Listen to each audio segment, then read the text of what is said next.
Assalamualaikum warahmatullahi wabarakatuh. Perkenalkan, nama saya Maharani Azahra Delia dengan NIM 2320200037. Program Studi Akuntansi dengan dosen pengampu Ibu Sari Mujiani, SE, MM, MAK, CIP, dan CITAR.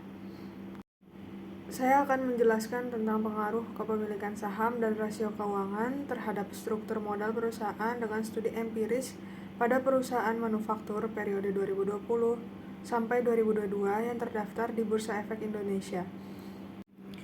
Latar belakang penelitian. Diketahui bahwa pada perusahaan manufaktur di Indonesia mayoritas mengalami peningkatan struktur modal. Tingginya struktur modal perusahaan yang bersumber dari eksternal perusahaan akan mengakibatkan struktur modal yang kurang baik menurut Sari dan Samin tahun 2020. Persaingan dalam industri manufaktur membuat setiap perusahaan manufaktur semakin meningkatkan kinerja agar tujuannya dapat tetap tercapai.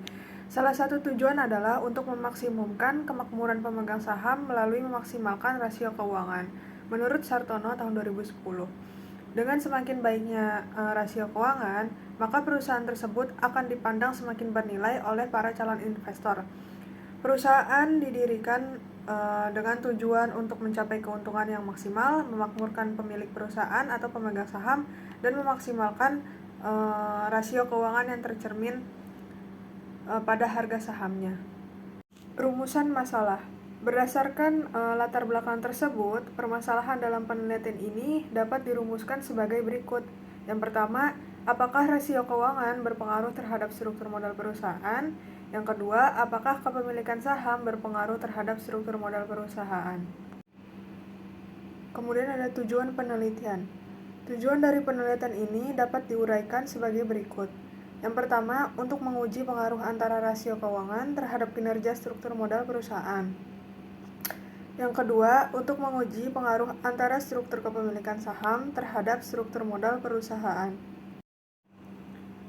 Manfaat penelitian dibagi menjadi dua. Yang pertama ada manfaat teoritis, yaitu dapat memberikan pengetahuan yang baik bagi peneliti dan pemahaman serta penerapan teori-teori yang diperoleh selama perkuliahan. Yang kedua ada manfaat praktis. Manfaat praktis sendiri dibagi menjadi tiga. Yang pertama bagi perusahaan. Bagi perusahaan diharapkan penelitian ini dapat memberikan informasi dan pertimbangan bagi manajemen perusahaan. Yang kedua bagi investor. Diharapkan hasil penelitian ini dapat digunakan sebagai informasi dan referensi dalam pengambilan keputusan. Yang ketiga atau yang terakhir yaitu bagi pembaca. Diharapkan hasil penelitian ini dapat menambah referensi sebagai perbandingan yang akan datang serta tambahan pustaka. Tinjauan pustaka struktur modal menurut Sartono tahun 2010. Faktor-faktor yang mempengaruhi struktur modal terdiri dari tingkat penjualan, struktur aset, tingkat pertumbuhan perusahaan, profitabilitas, variabel laba dan pertumbuhan pajak, skala atau ukuran perusahaan dengan kondisi internal perusahaan. Dengan memiliki tingkat profitabilitas dan ukuran yang besar yang ditunjukkan oleh total penjualannya, maka faktor tersebut dianggap akan mempengaruhi struktur modal perusahaan, properti dan real estate.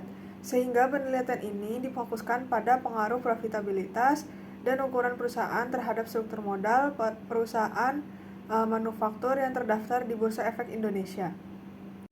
Kemudian menurut Kasmir tahun 2018 menyimpulkan bahwa rasio keuangan adalah tindakan untuk melihat angka-angka yang terkandung dalam laporan anggaran dengan 14 membagi satu angka dengan angka lainnya.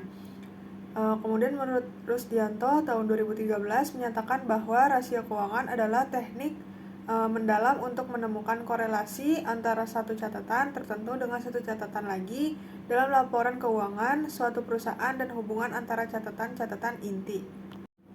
Selanjutnya menurut Sidik tahun 2014 mengemukakan bahwa keputusan investasi dan kebijakan dividen berpengaruh positif terhadap struktur modal, sedangkan keputusan pendanaan, kepemilikan manajerial, dan kepemilikan institusional memiliki dampak negatif terhadap struktur modal. Tinjauan hasil penelitian terdahulu.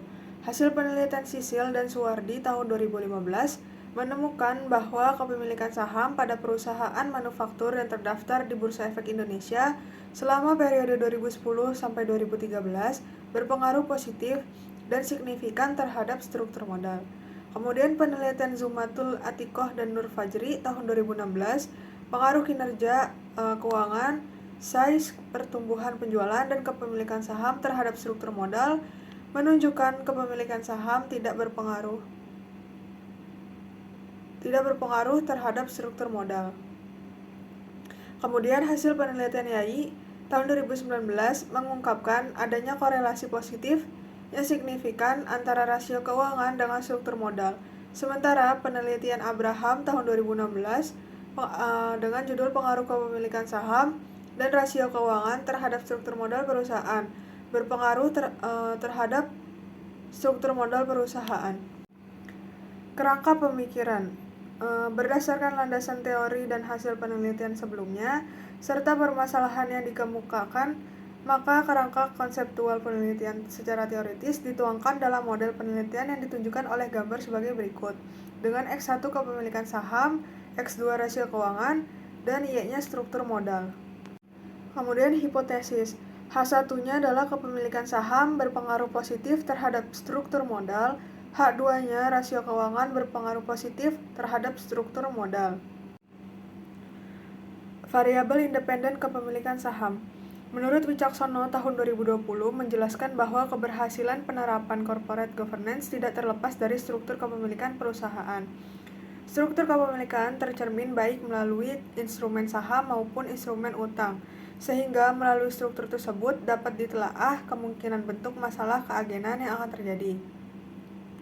Adapun rumus kepemilikan saham yaitu persentase kepemilikan sama dengan jumlah saham yang dimiliki dibagi jumlah saham yang dikeluarkan perusahaan dikali 100%. Variabel independen rasio keuangan.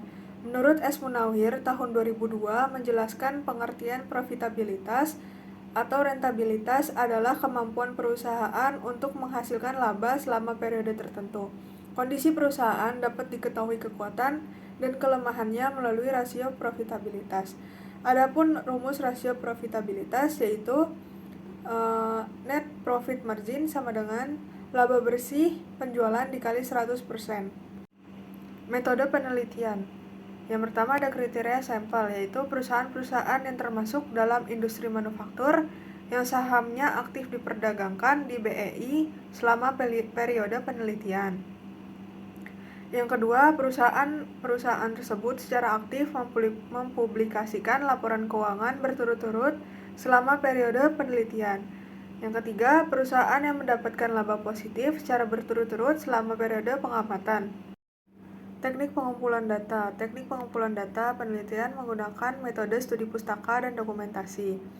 Jenis penelitian merupakan penelitian kuantitatif dengan memanfaatkan teknik analisis deskriptif untuk mengetahui hubungan antara variabel yang berbeda. Penelitian ini menggunakan metode analisis regresi SPSS sebagai alat untuk mengolah dan menganalisis data. Karena data yang dipakai adalah perpaduan dari data time series dan data cross section menurut Sujarweni tahun 2015. Dalam penelitian ini menggunakan data sekunder berupa laporan keuangan perusahaan industri manufaktur yang terdaftar di Bursa Efek Indonesia pada periode 2015-2020 yang diperoleh dari situs www.idx.co.id, www.idnfinancial.com, dan website masing-masing perusahaan. Sekian dari saya, kurang lebihnya mohon maaf. Wassalamualaikum warahmatullahi wabarakatuh.